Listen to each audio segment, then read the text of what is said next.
Welcome to Courtside Moms, the show where you will get a courtside seat outside of the arena. I am your host, Wendy Sparks. Today's guest is the lovely Kennie Crawford, who is the mother of Dwayne Lee Bacon Jr. of the Charlotte Hornets. So get comfy and get ready to hear their story. I do it naturally. I do it naturally, baby.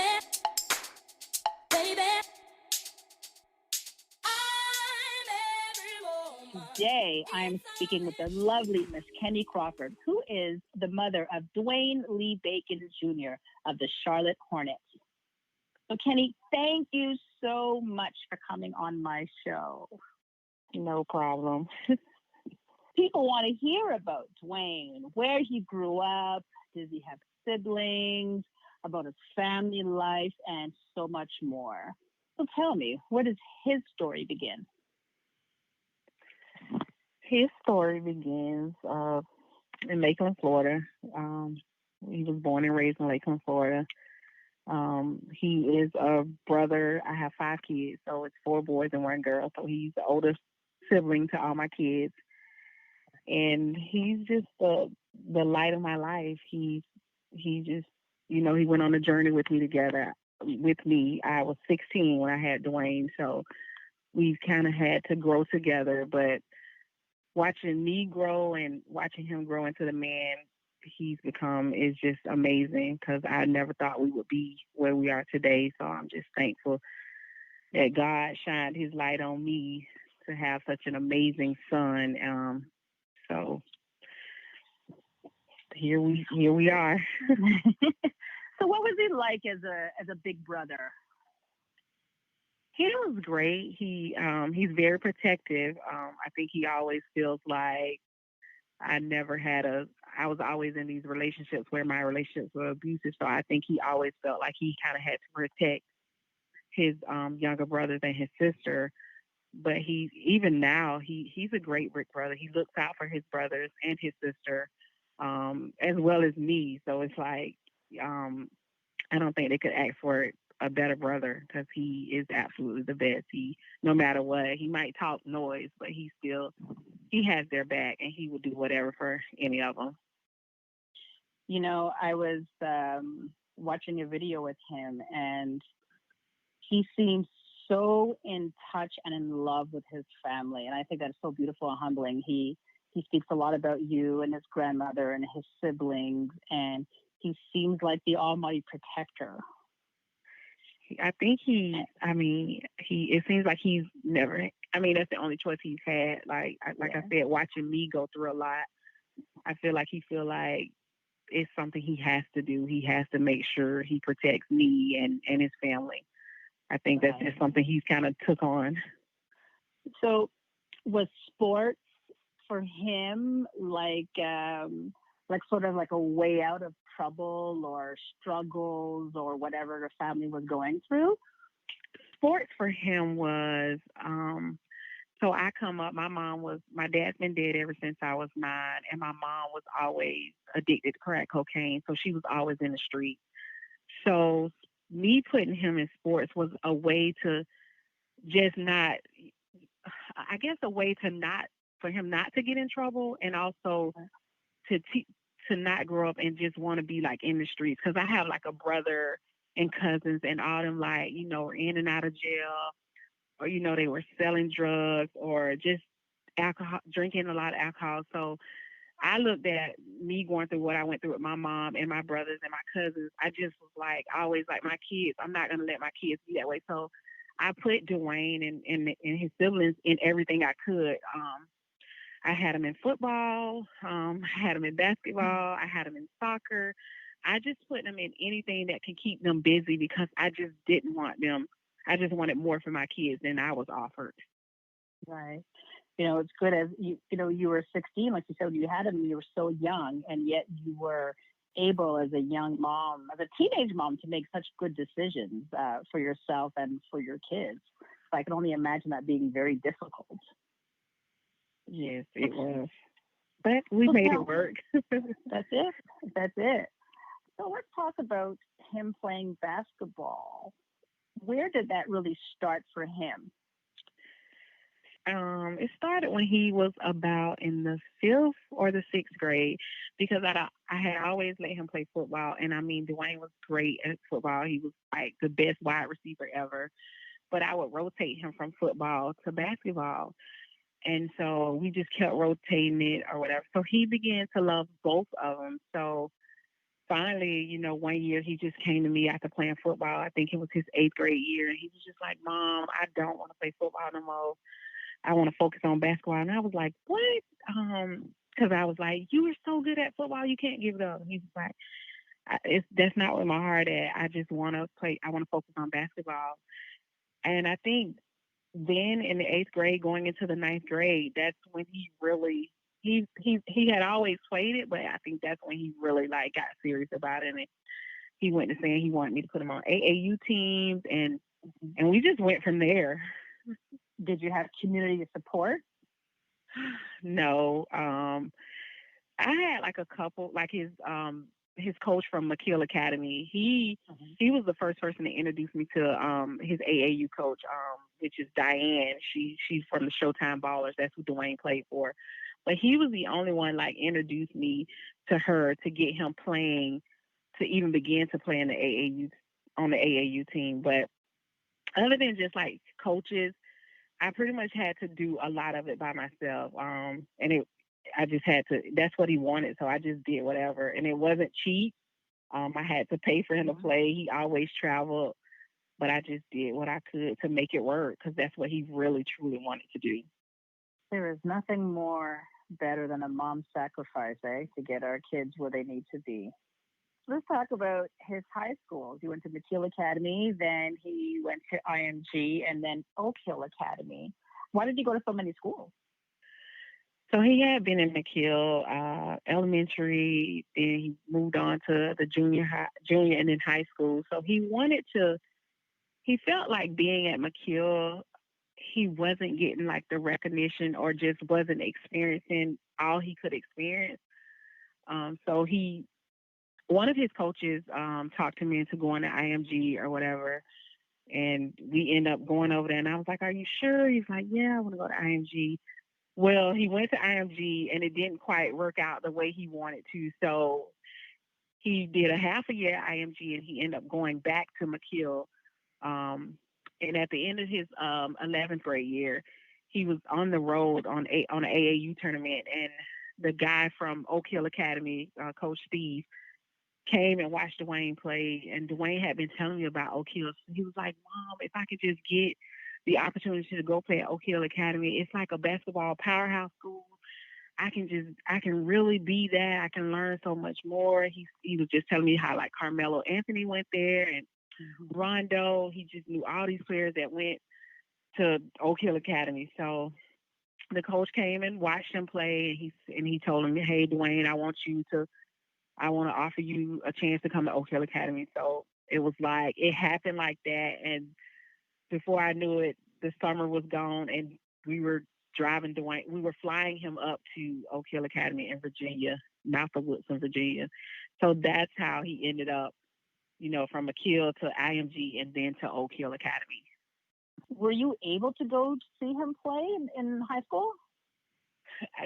I didn't see him play. I've seen him play at IMG and McKeel Academy, but no, I actually didn't see him play at Oak Hill Academy, only on TV because I was in a relationship where I was in an abusive relationship, so I wasn't allowed to like leave the state of Florida. So I couldn't go.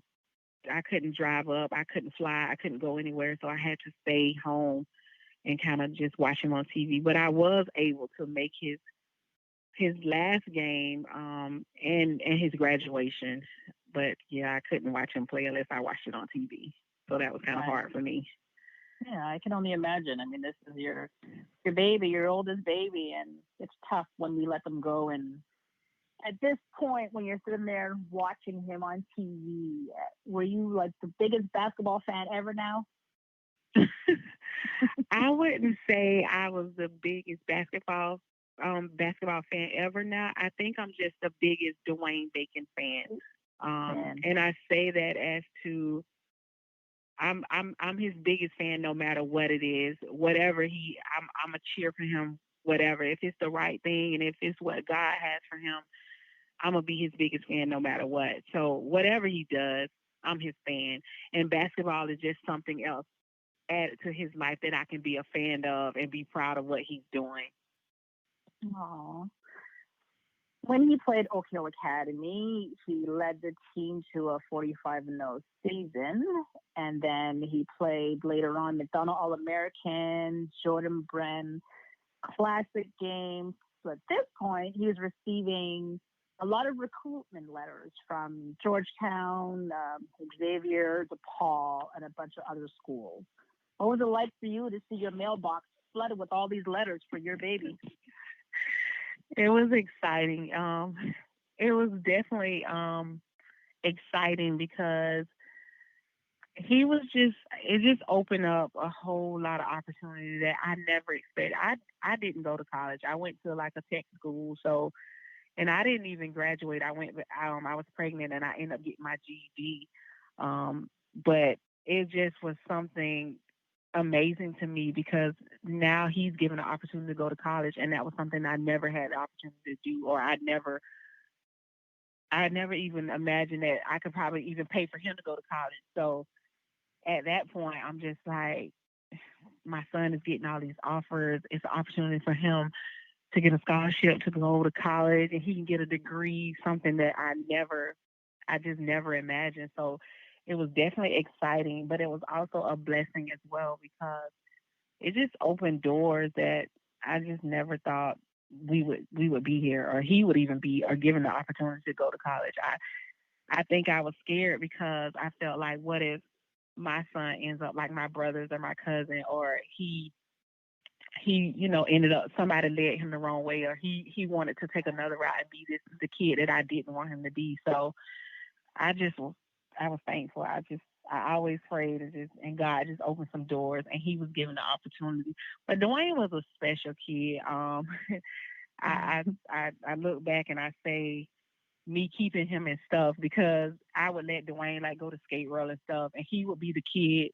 If fights broke out outside, he would be the one telling the adults, "Hey, call my mom, tell her to pick me up, and I'm just gonna stay in here until she gets here." He was always that kid that didn't surround himself with the wrong people, because he just had this vision from day one, like, if I can make it or I can get out of here, I can really like do some good things for my family. So I think that just stuck with him. So it was definitely a blessing. So I was just thankful for all the offers he received.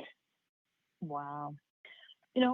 When schools offer scholarships, usually based on the player's athletic ability.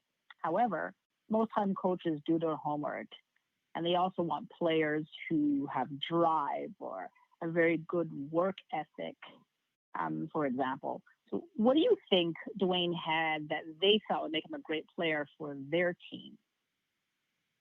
I felt like they looked at Dwayne. One thing about Dwayne, you can never take his work ethic from him. He will work, and if you tell him that he is not doing something right, he's gonna go back and he's gonna do it. He's gonna get it right. He's just gonna work.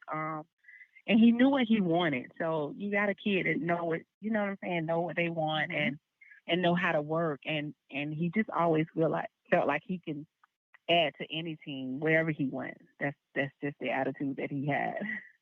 Wow. He's like that versatility player that can just be anywhere, right? Yes.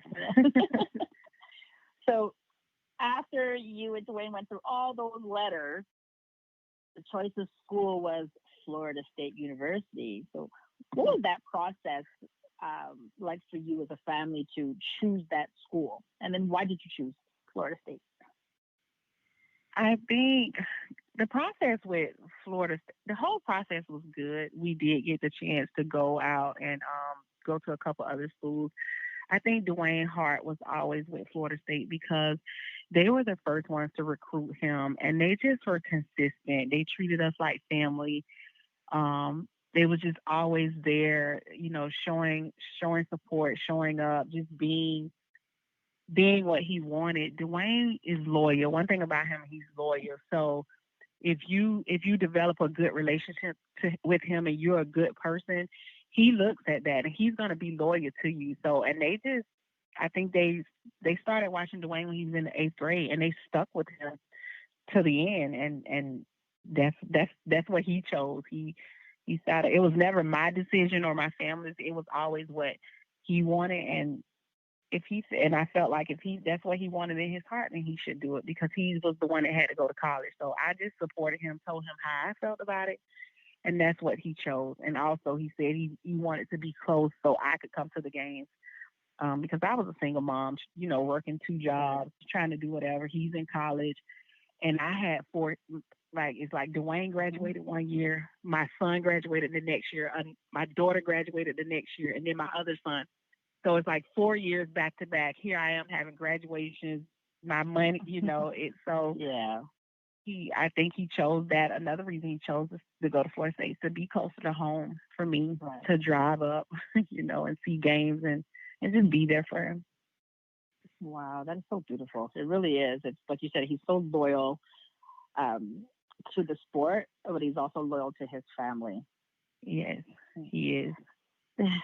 So after playing a great season at Florida State, he wanted to test out his draft status, but he kept his amateur status and the option of returning back to school. But then he decided after to wait another year. Why did he do that? Did he feel that he wasn't ready to enter the draft, or was there another reason for that decision? I think it was more me. It was like going back and forth, and he called me and he was like, "Mom, I want to enter the draft." And I just told him, I had watched Dwayne his freshman year. I felt like he was good enough to go, but I also felt like Dwayne needed to stay back and work on some things. I felt like, hey, you're shooting like maybe, I think he was shooting like 30% from this field goal line and such. And I was like, imagine if you stayed another year, you worked on your shot and you got it up, and who knows, Florida State had never been to the NCAA tournament or something. They was just going through a lot. And I was like, imagine if you stayed and worked on this and that and got it up, how much more of a value you would be going into the league. And he thought about it. He just kept saying, "Mom, I really want to go." And I said, well, at the end of the day, I'm going to tell you how I felt. Me and his dad had talked about it. His dad always lets me talk, but I run it by him, but he always lets me talk. And after that, I explained how I felt about it. And he took a couple of days and he came back and, he was like, "Mom, I've decided to stay. I feel like you're right." So, I mean, I felt like that's something that he needed to do. Right. And it did. It really helped him. I thought it helped him a lot because he got better from year 1 to year 2. So imagining this was new for you both, well, for everybody in your family. So where did you go to get your resources and your information about what steps to take him through to the next process of getting to the league? I did a lot of research myself. It's a guy that was from Lakeland named Chris Richardson, and he hadn't played in the NBA. So he actually reached out to me and was just like, "Hey, can I have a conversation with you?" And I was excited to have a conversation with him because I know he hadn't played in the league. And I just wanted to know, how was it for him? What were some things that I needed to look for? Or how was this game? Dwayne's a young kid. He's going into this grown man thing. So I really just sat down with him. I spent a couple hours talking to him, and he just told me so much stuff. To this day, I think if I hadn't had that conversation, I probably would have been lost going into the game. But he just, sat down and talked to me, told me what he went through in the game, just explained a lot of stuff. And it kind of, it opened my eyes to pay attention to a lot. Even now, it still allows me to pay attention to everything Dwayne has going on, about his financial stuff, the contract. He just made me realize I needed to be paying attention, because sometimes these kids go into this league and they think they're getting this money, but it's just a lot that comes with this game. So I just poured into him and listened to what he said, and I used it and went from there. So are you like his manager? I wouldn't say I'm his manager, but everything comes through me. Dwayne, I pay all Dwayne bills. If he wants to make a decision, he's asking me how I feel about it. That's just the relationship we have. Nothing's going to get done unless you talk to me. I found the financial guys. I found the CPA. I just did everything. I had to do research on all that because I just wasn't going to, settle for anything and just have anyone taking advantage of my son because I know where we came from. And the plan is to not go back to where we came from. So I got to be ahead of it because Dwayne's young and he's not thinking. So somebody has to think. I didn't go to school for it, but I'm not stupid either. So it just works out. So I just do everything. I don't know. I just say I'm his mom. Whatever he needs me to do, I would do it. He declared for the draft and then signed with an agent. Was it tough finding an agent? It wasn't really tough. Florida State helped us out a lot. They even held the agent meetings at Florida State. So we picked, like 5 or 6 agencies, and we spent 2 whole days doing like meetings with different agents, and we just went with we went with the one we thought was the best at that time. Right. So what was your family's reaction when he decided to declare? They were excited, just wishing him the best, I think my cousins or my brothers always say, because my grandmother, my grandfather raised us, and they always like, dang, we wish our grandparents could have been here to see this, but they were excited for him, because nobody's never did anything like this in our family, so this is huge. So they, they wish him the best. They don't want nothing from him. They work and they still hold their jobs, and we don't look at just because Dwayne's in the NBA that, that's his life. He did that. That's his shine. So they just support us and we support him, and that's just how it goes. So let's move now to draft night. How did your agent prepare you for that night? Draft night has to be I think that was the most nervous I had ever been in my life because we were just all over the place. We thought Dwayne was going in the first round. He ended up going in the second round. We just had, dealt with some things through the draft process. Dwayne, we were actually at a private location, and then they called Dwayne over to the Barclays Center. So we were watching it on the screens in a private location, and Dwayne was over there, and they didn't call his name in the first round. Dwayne is texting my phone, like, Mom, get me out of here. They're not going to call my name. I just want to leave. And it was just, I'm panicking. I'm like, Dwayne is freaking out. He doesn't want to be over there.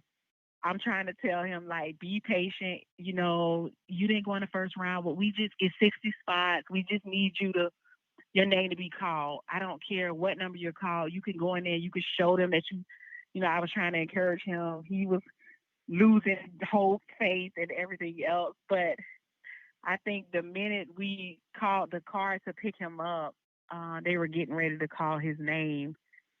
And I was like, Dwayne, just hang on like a few more seconds. And when he was getting up to like exit the building, they were like, the second pick, 42nd round, 40th pick of the draft, Dwayne Bacon. And it's like, I'm in in the other location. Dwayne's over there. So all my family is in the private location with me. We're crying. And it was just amazing. And at that time, we were waiting on Dwayne. He had to go through all that at the Barclays Center. So we were waiting on Dwayne to get back. And I think the best part of all of that, after my nerves went crazy, but I think the best part of that is when he got back to the location where I was. And everybody was saying congratulations. And you can just see Dwayne trying to come straight to me. And when he came straight to me, he just broke down crying, and I started crying, just telling him congrats. But I think that was like through all of that, you just gotta trust God. God had him all along. He tossed some things up for him, but he still came out. So that was just the best. Yeah, it was nerve wracking, but it still was the best night of my life. Wow, you're bringing back memories as well. As I'm sitting here listening to you, I'm thinking, and it's so emotional, and I'm like, oh, so happy. I'm so happy that his name got called finally, because the anticipation, it's a lot to go It's a lot. through. It's definitely a lot. My heart go out to the players that name don't get called, and I'm not saying it is not. It's not too late for them still, but it's just a lot to go through, to sit there for your name, to know if your name's going to get called or not. If you're not guaranteed in that, you don't know those first 15 picks. It's a lot that those kids go through. It's a lot. Yeah. So he was drafted to the Pelicans, and then he was traded right away, I believe, to the Charlotte Hornets. Yes. So I guess you had planned to move with him no matter where he went, right? Yes. You're like, this is my baby. I don't care where he goes. I'm gonna be with him. So I think he was more saying it was a chance for me to get out of Lakeland. I needed a fresh start, and I felt like I needed to be with him. He's young, and the NBA, a lot come with it. So it kind of worked out for both of us. For me to be there, and it gave me a chance to leave from where I was from. This night was a huge turning point for you and your family. Learning about your son was so humbling, because he often talked about struggle.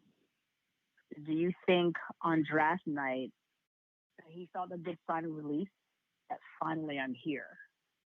I think he felt. I do think he felt relief. I also think that he knew going into that he really had to work.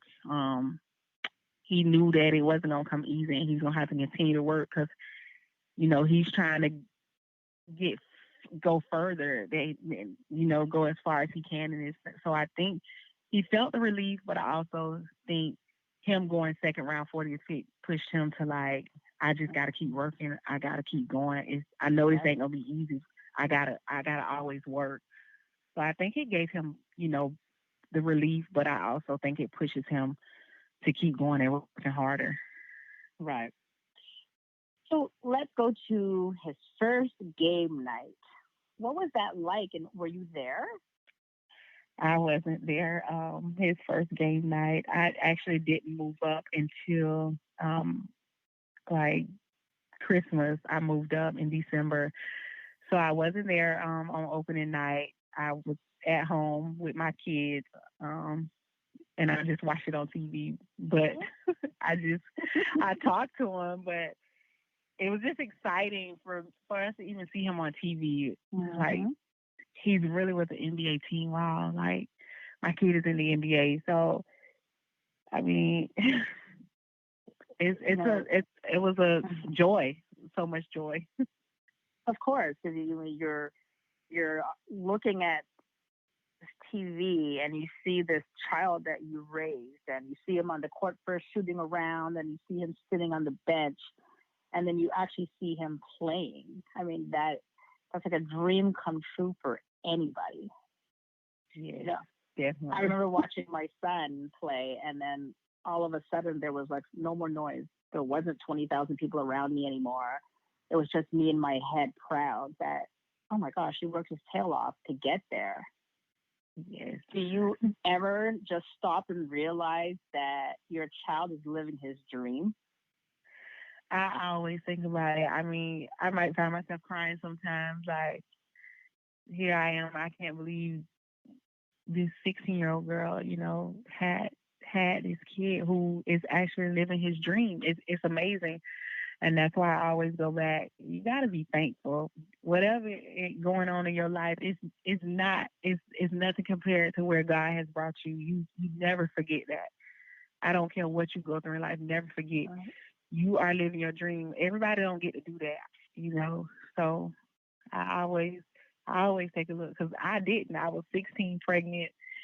Um, I just had to always work to whatever to pay the bills or to keep food on the table. And you get to do something that you love.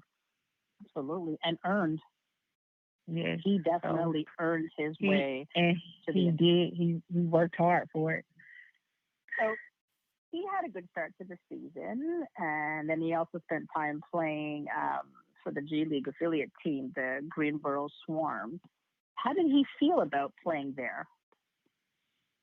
A lot of people say, take it as him playing for the Swarm is like him downgrading or something. I don't know, but Dwayne took every opportunity of playing in the G League as a time to get better and to keep working on his game. So it didn't bother him because he was still playing the game he loved. He felt like playing down there is helping him still, keep moving instead of sitting on the bench. That's how he looked at it. How do you as a mom just keep him motivated? It's hard. I mean, I think it's not hard keeping him motivated. It was more hard keeping me motivated. So, because, I'm hurting in the inside watching my son. Like, I know he worked hard and he should be, given the opportunity. But, I mean, I'm new to this, so I can't, I just got to play the game or follow it. But keeping him motivated was easy for me because I would go to church. I would send him the messages for church. I ain't saying it's been all easy for Dwayne. I'm not saying that he doesn't have his moments, but I pour into him. I remind him, like, never forget where you came from. God didn't bring you this far to leave you. Trust God. Like, pray. If you having some things going on, talk to God.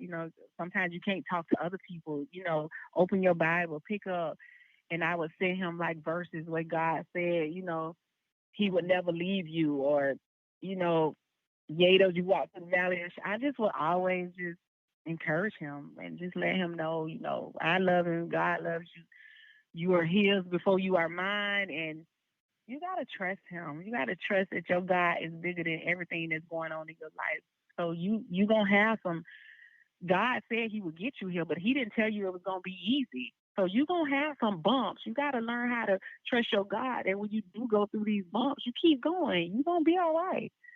So that's just my thing. I just always encourage him and went to church, prayed, covered, whatever I needed to do.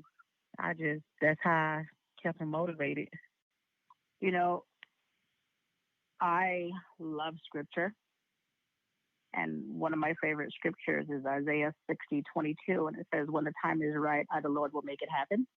Yeah. And I think a lot of players need to just sit and focus on just that, because it is so true. We can do what we want to do, but it's going to happen when the time is right. Yeah, you're right. So Dwayne becomes a free agent this year. And I mean, there's no telling what the Hornets will decide to do. Is he prepared to go to another franchise if he has to? I think he is. I really think he is. The love of the game goes everywhere they go, right? So it doesn't really matter. I agree. I agree. So tell us, what is he doing now on this full hiatus of not playing basketball? So we're in Florida. All of my kids are in Florida. He's here. He's just jogging every day. He has a friend that has a private gym, so he's been in the private gym, shooting the ball and just running and working my nerves and just hanging out with his brothers and his sister and spending time with his son. Just spending time with family, really. Now's the time to take advantage of that, right? Exactly, yes. Being on the road and not being able to see the family. And so, this time that they have is sort of like a blessing to let their bodies rest a bit. Yeah. You know what I mean? And let their minds rest a bit. And you know what? Once the season starts up again, it's going to be fantastic. I know these players are going to be so pumped. So I can imagine they're going to be, yeah. So, Kennie, looking back from the beginning of his basketball career to today, do you have a favorite memory? I think my favorite memory is still draft night. It's still draft, yeah. I say that, and my favorite part of draft night, like I said, is when he got back over to where we were in the private room. And for him, everybody telling him congratulations, but he just making his way straight to me, and just the hug and the love I felt that night from him and the tears. I mean, I can never forget that. Tell me something as a child that he was taught that he still brings forth in his life now. Prayer. I think me encouraging him to prayer, and me going to church and talking to him about God, that's something that he uses a lot.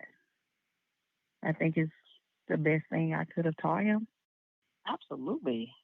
I was listening to him talk, and he was saying, I think he was making a reference of him now playing for the Greensboro Swarm, and he said he just wanted to do it because I'd rather play here than not at all. And then he ended with saying, God's got a bigger plan for me. And I just thought that was just so humbling, and it was just, he's so spiritually gifted. So he's really a joy to listen to. So what advice would you give to up-and-coming amateur players? Like, what advice would you give to the mothers if they came to you and said, Kennie, my son is he's an NBA prospect. Like, what can you tell me?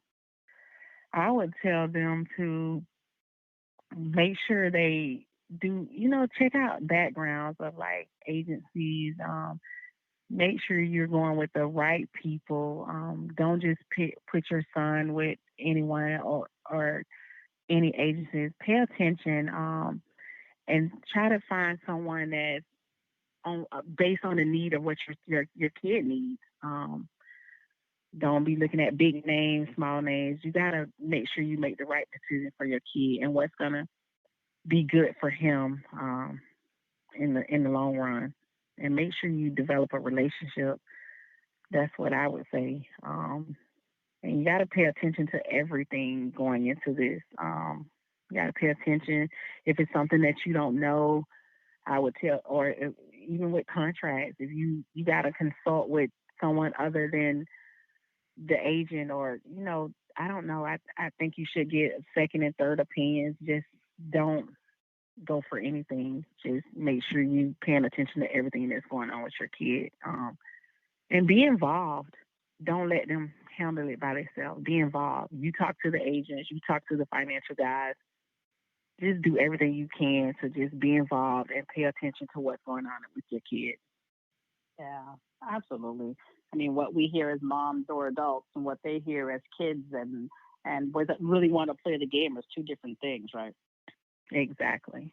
So, well, Kennie, I wish you all the luck in the world, and Dwayne, he is a fantastic human being, and like I said, learning about him is truly a joy. And like I was saying to you earlier, he and my son have a similar story, so we'll have to talk one day. Yes. But other than that, it was really, really lovely having you on the show. And I really, really thank you so much for coming on Courtside Moms and sharing your story with us. You're welcome. Anytime. I really enjoyed speaking with you as well. I hope that we can talk again in the future. Hey, maybe get our sons together or something. But it was definitely my pleasure speaking with you. And thank you for even considering me to be on your show. That means a lot to me. You want done, baby. I'm every woman. It's all in me. Anything you want done, baby. I do it naturally.